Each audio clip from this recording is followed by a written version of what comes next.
네, 안녕하십니까. 박정호입니다. 네, 이번 방송 현대모비스와 DB하이텍에 대해서 이야기해보는 시간 가져볼까 합니다.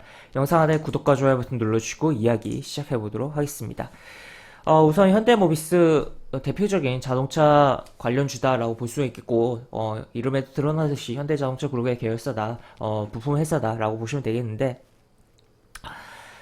최근에 자동차 관련주들이 긍정적인 좀 흐름이 나왔던 가운데, 뭐, 수출이 잘 된다, 뭐, 여러 가지, 미국에서의 판매가 좋았다라는 부분 등, 여러 가지 부분이 있었는데도 불구하고, 현대모비스가 가장 좀 약한, 대표적인 자동차 관련주 중에서, 뭐, 현대차, 뭐, 기아, 뭐, 만도, 한원 시스템, 뭐, 등등, 현대위아까지, 해서 그런 대표적인 종목들 가운데서 가장 좀 약한 흐름이 나왔던, 현대모비스였다라고 보시면 되겠는데, 현대모비스 관련해서 또 DB하이텍과 연결돼서 좀 이슈가 기사가 어젯밤에 나온 게 있다라고 보시면 되겠고 해당 기사 먼저 보고서 해당 종목들 살펴보도록 하겠습니다.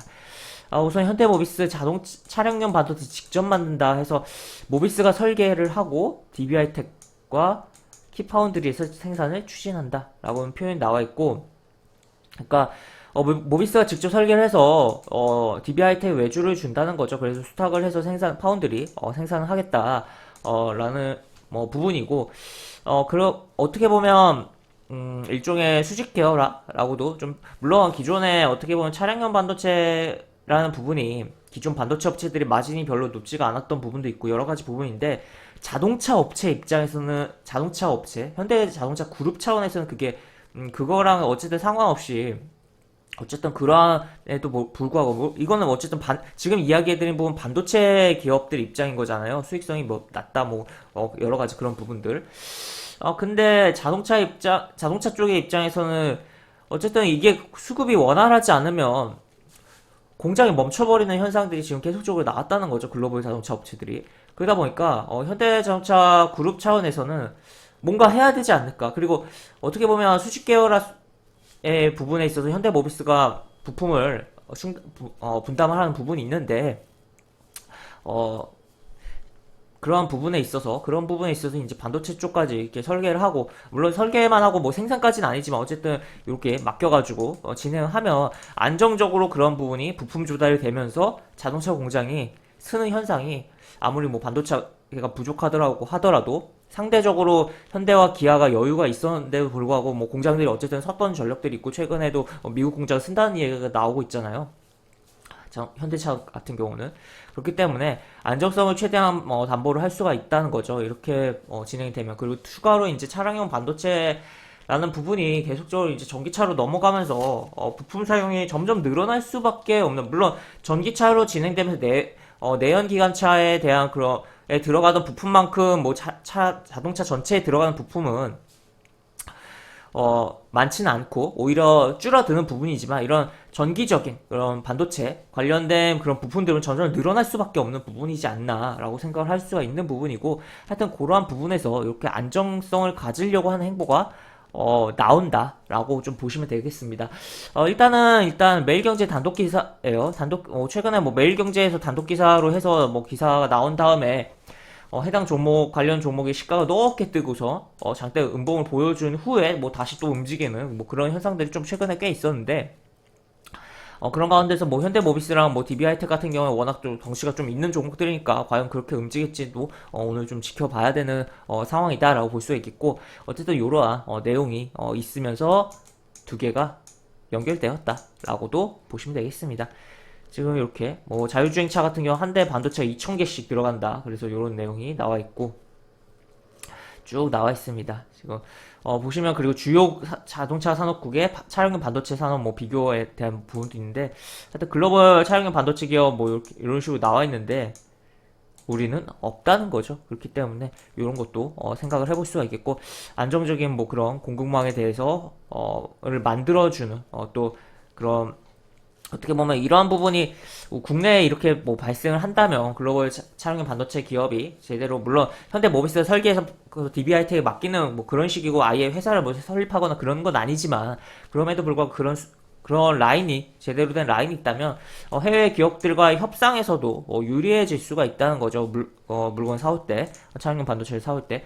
하여튼 그러한 부분이다라고 여러 가지 좀 생각을 해볼 수가 있는 부분입니다. 하여튼 이렇게 기사가 좀 있고, 또 추가로 현대모비스 자동차 부품 넣은 플랫폼 소프트웨어 기업으로 뭐 변신한다, 뭐 이런 기사도 최근에 있었다. 그래서 현대모비스가 그냥 단순하게 지금 뭐 부품 업체가 아니라 차량용 부품 업체긴 하지만 어쨌든 이런 식으로 차량용 반도체 설계도 하고 여러 가지 뭐 소프트웨어에 대한 부분도 하면서 뭔가 기업의 기본적인 뭔가가 뭐 변화되려고 하는 뭐 조짐이 보인다라고도 좀 표현을 해볼 수가 있겠습니다. 하여튼 그런 부분이고 어쨌든 그런 가운데서 차트를 살펴보면 어쨌든 차트는 뭐 이런 식으로 진행됐고 아까도 이야기해드렸지만 뭐 한원 시스템 뭐 만도 뭐 현대차 기아 뭐 현대위아 그런 종목들 대비해서 대표적인 자동차 관련 종목인데도 불구하고 현대모비스가 최근에 뭐 약한 흐름이었다라고 보시면 되겠고 뭐 물론 덩치가 큰 것도 있고 가격대가 있다 보니까 개인들의 접근이 뭐 적다 보니까 탄력이 떨어졌던 부분도 있겠다라고 볼 수 있겠는 가운데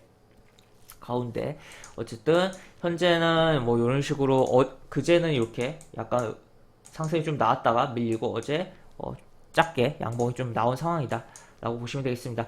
현재 20일 이동평균선에 안착은 했어요. 안착을 하고 이렇게 타고는 있는데 좀 뭔가 지저분하고 또 60일 이동평균선에서 자꾸 걸리는 그런 흐름이고 그렇지만 이 약간 하락하는 이 60일 이동평균선에 살짝씩 삐져나왔다가 밀리고 했지만 종가상으로 어제 안착은 해놨다.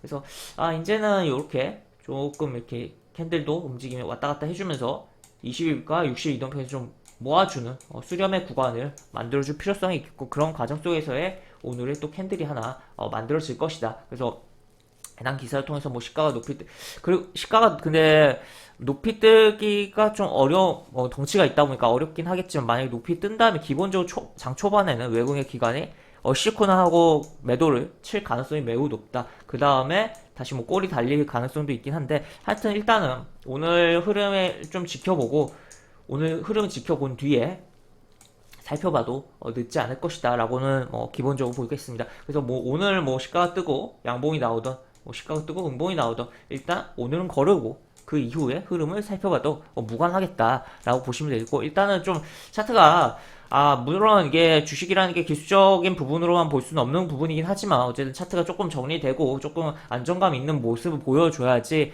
또 그에 따른 기술적인 부분을 초점을 두고 매매를 하는 그런 자금들도 유입이 될 수 있는 거거든요. 그렇기 때문에 일단 여기 잡아주고 올라탔지만 60일 이동평선, 20일 이동평선 약간의 60과 20이 골든 클로스로 20일 이동평선이 60일 이동평선 뚫는 흐름이 나와준 후에 조금 캔들이 좀 잡아주면서 아니면 잡아준 후에 양봉을 좀 보여주고 수급도 유입이 되었을 때 그 흐름을 보고서 살펴보던가 아니면 더욱더 안전하게 보려면 지금 이렇게 120 이동평균선 밑에서 지금 왔다 갔다 해주고 있는 상황인데 확실하게 제낀 다음에 30만원 위로 안착한 후에 보는 게 오히려 안정감 있게 계속 어떻게 보면 추세적으로 끌고 가는 데 있어서의 그런 접근에는 좋지 않을까라고 생각이 듭니다.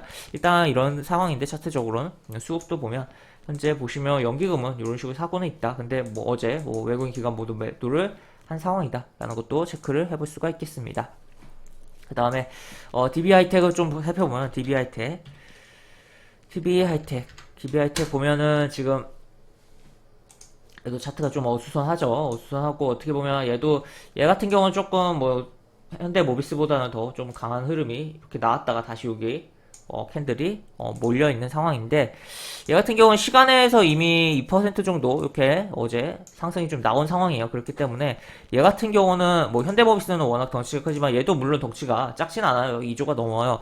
그렇지만 그럼에도 불구하고 뭐 최근에 매일경제에서 뭐 단독기사 내보낸 관련 종목들이 뭐 시가가 높이 뜨고 음봉이 나오는 그런 흐름이 얘가 더 나올 가능성이 좀 더 높지 않을까. 이미 시간에서도 상승이 좀 나온 상황이기 때문에 그런 가운데서 한 뭐 요 정도 내지 뭐 이 정도 뜬 다음에 이렇게 음봉이 좀 떨어진 다음에 그 다음에 또 어떻게 움직일지 일단을 살펴봐야겠다. 일단 얘도 마찬가지로 시가가 높이 뜨면은 외국인 기관이 좋다 하고서 막 매도를 할 거예요. 그 다음에 그 다음에 이제 흐름이 뭐 꼬리가 달릴 수도 있겠고 아니면 그냥 음봉으로 마감을 할 수도 있겠는데 어쨌든 그런 상황 속에서 뭐 그 꼬리를 다는 과정에서 정말 매수세가 강하게 또 유입되고 추가 후속 기사들도 많이 나오면서 양봉이 전환된다면 시가를 기준으로서 분봉상 흐름을 보면서 살펴볼 필요성도 있겠지만 어쨌든 뭐 현대모비스도 그렇고 DB하이텍도 그렇고 오늘은 좀 걸은 다음에 흐름을 살펴보면서 접근해보는 게 오히려 더 낫지 않을까라고 기본적으로는 생각이 듭니다. 그래서 이렇게 잡아주고 이렇게 움직였는데 지금 여기서 어떻게 보면 이렇게 약간 여기서 약간 뭉개다가 이렇게 N자로 좀 나가려고 하는 흐름이라고도 볼 수가 있긴 하겠는데 하여튼 오늘의 흐름을 본 후에 차라리 얘도 마찬가지로 지금 보시면 여기 약간 6만원의 마의 라인이다. 여기 지지로 엄청 많이 받았고 어떻게 보면 저항도 많이 있던 그래서 요 라인을 확실하게 제낀 다음에 지지하는 흐름에서의 살펴보는 게 오히려 추세적으로 끌고 가는 데 있어서의 접근에 좋지 않을까라고 생각이 드는 상황이다 라고 보시면 되겠습니다. 그래서 이런 식으로 뭐 기사가 좀 나왔던 부분이 있고 이걸 가지고 현대모비스랑 이제 DB하이텍에서 이야기를 뭐 차트적인 흐름에 있어서 이야기를 해봤는데 결론은 오늘은 좀 제낀 다음에 물론 오늘 이게 뭐 시가가 살짝 뜨고서 살짝이던 뭐 높이 뜨든 음봉이 나온 후에 매수세가 막 강력하게 붙으면서 이게 시가를 제끼면서 양봉이 출현할 가능성도 분명히 있긴 해요. 하지만 어쨌든 얘네 둘은 시총이 꽤 큰 종목이고 그렇기 때문에 일단은 시가 뜨는 상황이 발생한다면 분명히 외국인과 기관의 매도가 대량으로 발생할 것이다 라는 거죠. 그렇기 때문에 아침부터 저 기사를 보고 와 하고 달려들면 오히려 물릴 가능성이 굉장히 높은 상황이다. 물론 저 기사가 정말 뭐 추가적인 기사가 더 나오면서 매수 심리를 굉장히 자극을 해버리면서 시가 뜬 상태에서 조금 밀렸다가 그냥 쫙 갈 가능성도 없는 건 아니에요. 하지만 확률적인 측면에서 봤을 때 뜨고서 밀릴 가능성이 높다는 것을 생각을 하면서 오늘은 좀 제끼고 흐름을 좀 더 살펴보면서 두 종목들을 살펴볼 필요성이 있지 않나라고 생각이 듭니다. 그리고 DB하이텍 같은 경우는 현재 현대모비스보다는 조금 낮고 얘도 역시나 연기금이 좀 사고 있다라는 것도 체크를 해볼 수가 있겠네요. 그래서 이렇게 두 종목에 대해서 이야기를 해본 영상이었습니다. 이렇게 해서 볼 수가 있겠고 영상 하단에 보시면 설명과 댓글 부분에 동일한 링크가 들어갑니다. 이 링크 타고 들어오시면 제가 운영하는 무료 카톡방으로 입장하실 수 있고 입장하시면 여러가지 장중 시황 관련 코멘트 해드린 부분이 있으니까 이 부분도 참고해보시면 많은 도움이 되지 않을까 싶습니다. 입장하시면 채팅방 상단에 공지글 꼭 읽어주시고 채팅 참여해주시기 바랍니다. 이상 박정우였습니다. 네, 감사합니다.